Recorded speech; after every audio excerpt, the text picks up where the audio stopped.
I've been throwing stones, waiting by the river. I've been on my own, praying like a sinner. You've been gone too long, I'm waiting out the winter. I've been on my knees, praying like a sinner. Hello and welcome. Today is an interesting concept. I'm calling this one a three-letter word, sin. It's a discussion on the intersection of religious sins and trading. In both areas, it's important to recognize and address any wrongdoing in order to grow and improve. First, let's define what we mean by religious sins. Sin is a concept that is often not named or mentioned in the modern culture or even in the Christian communities, and is often replaced with more positive terms such as ethics. It's introduced in the first 6 chapters of the Bible and in the story of Adam and Eve, and its destructive effects are demonstrated through the story of Cain and his descendants. Sin is depicted as having an all-consuming power with the ability to ruin a person's life and separate them from everything that is important to them. It begins with lust and can take the form of desire for wisdom, recognition, or pleasure, and can lead to separation and destruction. It's important to understand which has the ability to consume and destroy a person's life and relationships. It seeks to refocus a person's thinking on themselves and can lead to the development of selfish philosophies, and seeks to deceive and distort a person's reality, causing them to become stubborn and self-focused. Anger, a very emotional sin like fear, can distort a person's ability to understand, leading to further misunderstanding and conflict, and can blind a person to reality and make them more susceptible to deception.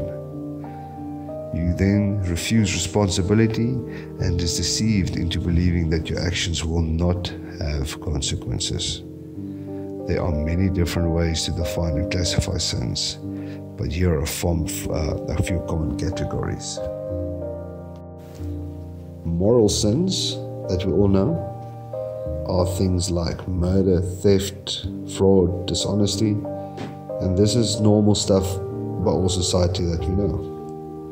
Then we get original sins that will explain why people are inclined to be doing sins, and Christians will explain that it comes from Adam and Eve that disobeyed God.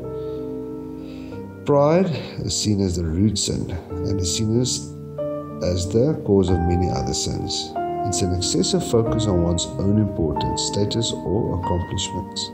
So you will do stuff to make yourself seem more important and people to look up to your status and your accomplishments.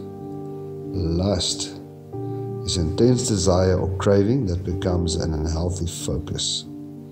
Think about that one, guys. You are chasing the money, and it will cause you to lose more money. Envy, feeling of resentment, jealousy towards someone else's success, possessions, or qualities. Gluttony, an excessive or unhealthy focus on food and drink, and can lead to waste, extravagance, and overindulgence. Think about gluttony, and it's not necessarily just about food and drink. What do you do when you are overindulging? Think about it. Traders all talk about greed, an excessive unhealthy desire for wealth that will cause you to lose a lot of money on your account. You are over-leveraging because of greed. And you can also over-leverage because of sloth. This is a lack of effort or motivation that leads to neglect to one's duties, laziness, and lack of self-control. Think about it. In the context of trading, these sins can manifest themselves in a variety of ways.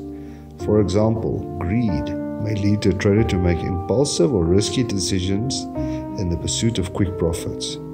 Envy may drive a trader to compare themselves to others and make decisions based on what they think will impress or outdo their peers. Lust for money can cause traders to take on more risk than they can handle or make unethical decisions. And pride can cause traders to overlook their own mistakes or to become overconfident in their abilities. It's important to address these sins in order to avoid making costly mistakes. This may involve seeking guidance or simply taking time to reflect on one's own motivations and behaviors. In addition to addressing these sins in the context of trading, it's also important to recognize the role that faith can play in guiding our actions or decision making.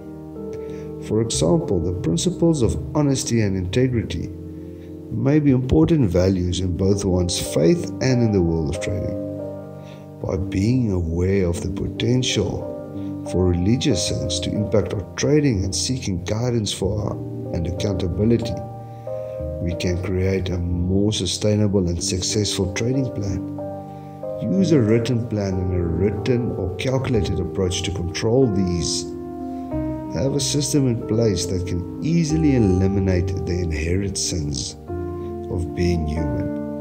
I personally prefer to have a systematic approach or even a routine. For example, any trade that you take must first be calculated for the amount of risk. Sticking to a certain risk percentage will eliminate any chance of greed. By following the system, you will have self-control and submit to your rules, and you will not have a domino effect of errors creeping in.